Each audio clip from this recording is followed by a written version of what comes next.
ओम करणी मंगलम जग जननी मंगलम। ओम करणी मंगलम जग जननी मंगलम। ओम करणी मंगलम जग जननी। आदर्श शिक्षण संस्थान Jodhpur online classes में आप लोगों का हार्दिक स्वागत व अभिनंदन। प्रश्नावली 3.5 इस प्रश्नावली में इससे पहले वाले वीडियो के अंदर हमने रैखिक समीकरण के युग्म का वज्र गुणन विधि से समीकरण को हल करना सीखा था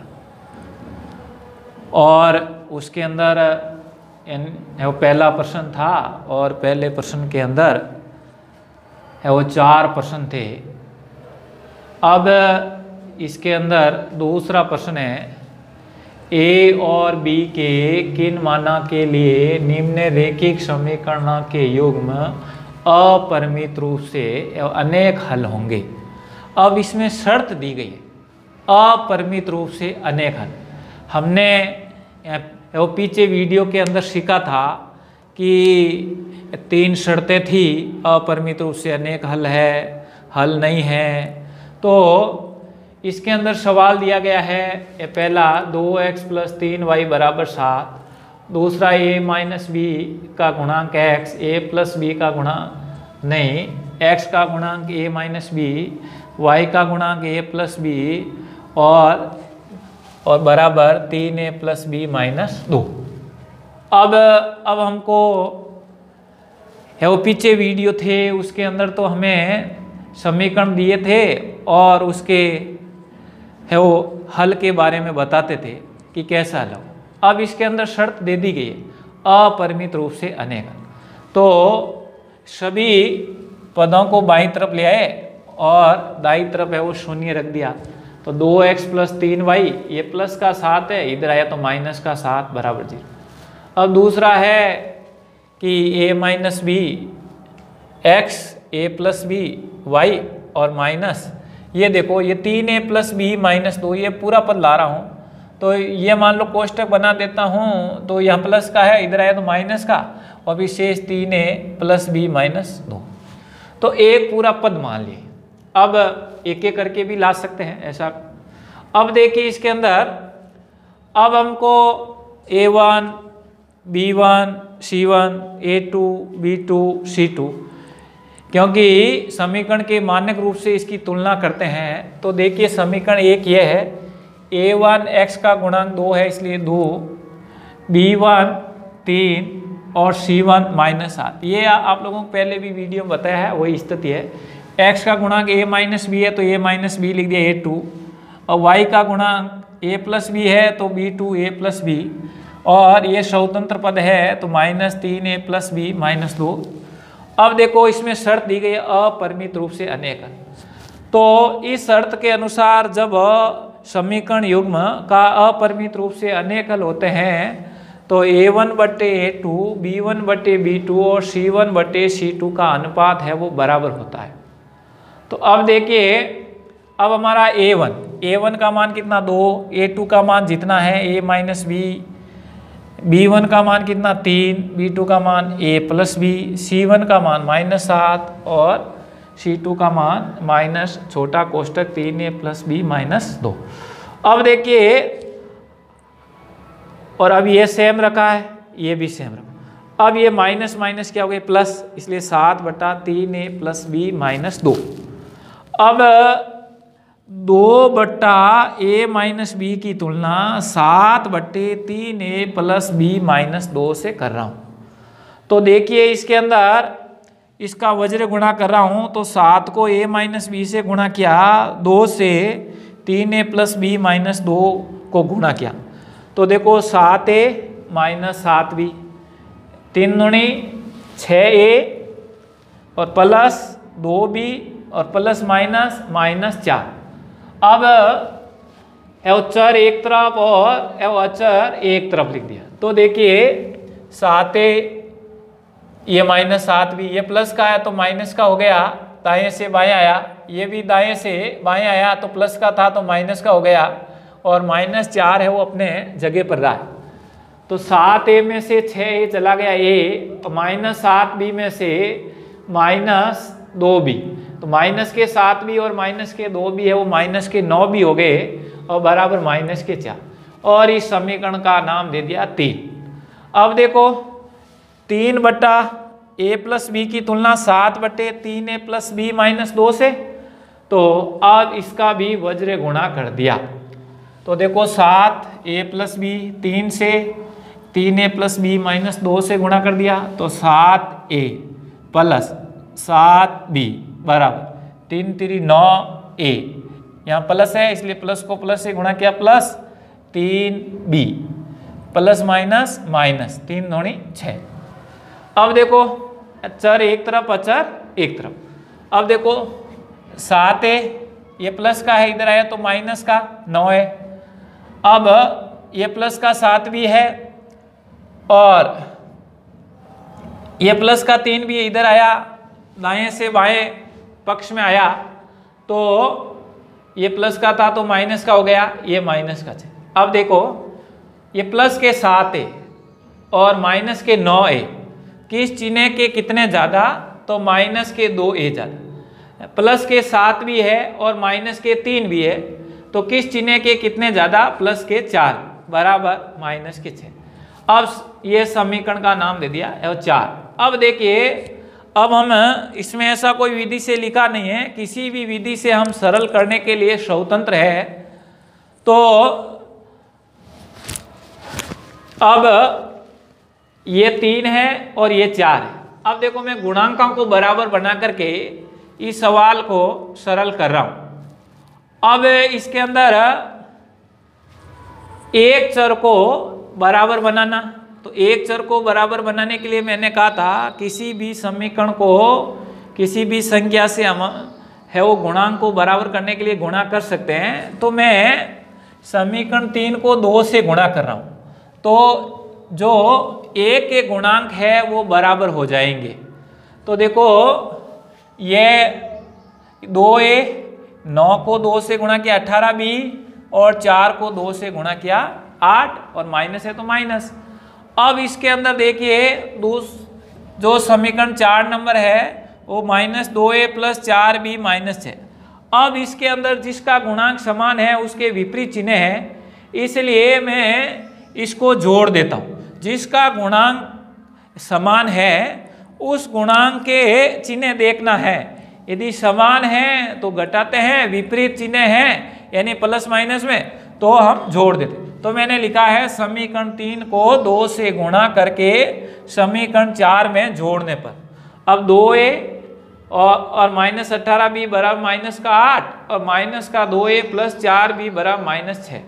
अब देखो इस दोनों का चिन्ह विपरीत है इसलिए तो 0 हो गया। अब माइनस के 18b और प्लस के 4b है, तो किस चिन्ह के कितनी संख्या ज़्यादा है, तो माइनस के है वो 14b। अब माइनस का 8 और माइनस का 6 है वो माइनस के है 14 हो जाते हैं। अब b का गुणांक है वो -14 है, तो ये बाएं से दाएं पक्ष में जा रहा है, तो गुणे में है तो ये है वो भाग में हो गया। तो ये -14 बटे -14, तो माइनस माइनस है वो प्लस हो गया और 14 में 14 का भाग दे दिया, तो हम लोगों को b का मान प्राप्त हो गया। तो b का मान अब चाहे समीकरण 3 में रखो और चाहे समीकरण 4 में रखो, तो b का मान मैंने समीकरण 3 में रख दिया, तो a -9 और b का मान जितना है 1 है 1 रख दिया बराबर -4। इसको सरल किया तो ये 9 को 1 से गुणा किया 9 बराबर -4। ये माइनस का है तो बाएं से दाएं पक्ष में आया तो प्लस का हो गया, तो a बराबर -4 + 9। तो किस चिन्ह के कितने ज़्यादा है, तो प्लस के 5 ज़्यादा है। तो इस प्रकार ये रेखिक समीकरण युग्म के अभिष्ट हल a और b के प्राप्त हो गए। तो अब इसी में दूसरा सवाल है कि k का किस मान के लिए निम्न रेखिक समीकरण युग्म का कोई हल नहीं है, तो कोई हल नहीं है उसकी शर्त लिख करके उसको सरल करना है, तो k का मान हम प्राप्त कर लेंगे। और इसी के अंदर तीसरा सवाल है वो भी आपको ही करना है। तो मैं चौथे के कुछ प्रश्न आप लोगों को समझा रहा हूं। अब देखिए चौथा प्रश्न है, उसके अंदर आप लोगों के पास पुस्तक होगी, इसलिए मैंने लिखा है कि निम्न समस्याओं में रैखिक समीकरण युग्म बनाए और उनका हल किसी बीजगणितीय विधि से ज्ञात। 3 विधियां आप लोगों ने पढ़ी है। इस 3 विधियां में से कोई भी विधि से आप सवाल को सरल करने के लिए स्वतंत्र है। अब चौथे का पहला है कि एक छात्रावास के मासिक व्यय का 1 भाग नियत है, यानी फिक्स चार्ज, और तथा शेष इस पर निर्भर करता है कि छात्र ने कितने दिन भोजन लिया है। जब एक विद्यार्थी ए को जो 20 दिन भोजन करता है 1000 रुपये छात्रावास के व्यय के लिए अदा करने पड़ते हैं, और जबकि एक विद्यार्थी बी को जो 26 दिन भोजन करता है छात्रावास के व्यय के लिए 1180 रुपये अदा करने पड़ते हैं। तो नियत व्यय और प्रतिदिन के भोजन का मूल्य ज्ञात कीजिए। अब हम लोगों को पता है कि ये रैखिक समीकरण युग्म की कुछ समस्याएं हमें दी है, उसमें समीकरण बनाना और फिर समीकरण को किसी भी विधि से सरल कर सकते हैं यदि विधि का नाम नहीं दिया गया। तो हम लोगों को जो अच्छी और रुचिकर लगती है उस विधि से हम सरल कर सकते हैं। परंतु इसके अंदर समीकरण बनाते समय सबसे पहले प्रश्न को समझना जरूरी है। तो नियत व्यय यानी फिक्स चार्ज, हम लोगों के घर पर बिजली का बिल आता है, तो यदि मीटर के अंदर यूनिट नहीं निकलते हैं तो भी मान लो 2 महीने से बिल आता है तो उसके अंदर मीटर पड़ा है और एक भी यूनिट नहीं आया तो भी उसको यानी फिक्स चार्ज के रूप में उसका यानी चार्ज होता है। वैसा ही इसमें यानी नियत है, चाहे भोजन करें या चाहे नहीं करें, वो तो आप लोगों का फिक्स चार्ज तो लगना ही लगना है। तो देखिए पहली शर्त कह रहा है कि उसने 20 दिन में भोजन का किया गया भुगतान है वो 1000 रुपये। तो 1000 रुपये के अंदर नियत व्यय तो है ही, यानी वो फिक्स चार्ज। तो ये माना कि एक छात्रावास भोजन करने के लिए छात्र का नियत व्यय क्या मान लिया x रुपये, और तथा प्रतिदिन भोजन का मूल्य मान लिया y रुपये। अब जितने दिन भोजन करेगा उतना रुपये तो लगेगा ही, और वो फिक्स चार्ज तो चाहे भोजन नहीं करेगा तो भी लगेगा। तो ये नियत व्यय और प्लस 20 दिन का भोजन का जो मूल्य है वो 20 दिन के भोजन के लिए क्या गया भुगतान के बराबर है। तो नियत व्यय क्या माना, x माना। अब एक दिन का y रुपये लगते हैं तो 20 दिन के कितने हो गए, तो 20 गुणा y, तो 20y लिख दिया। और ये किसके बराबर है, 1000 रुपये के बराबर है, यानी नियत व्यय प्लस 20 दिन का भोजन का मूल्य है वो 1000। अब दूसरी शर्त है कि 26 दिन भोजन करता है तो 1180 रुपये अदा करता है। तो देखिए नियत व्यय x रुपये तो लगने ही लगने हैं, और प्लस एक दिन का y रुपये हैं तो 26 दिन का 26 × y, तो 26y, और वो किसके बराबर, 1180 रुपये के बराबर। अब हमारे पास समीकरण 1 और 2 प्राप्त हो गया, और पिछले वीडियो के अंदर सब विधियों का सवाल मैंने समझा है, इसलिए मैं यहाँ तक ही आप लोगों को समझा रहा हूँ। आगे का प्रश्न है वो आप लोगों को सरल करना है।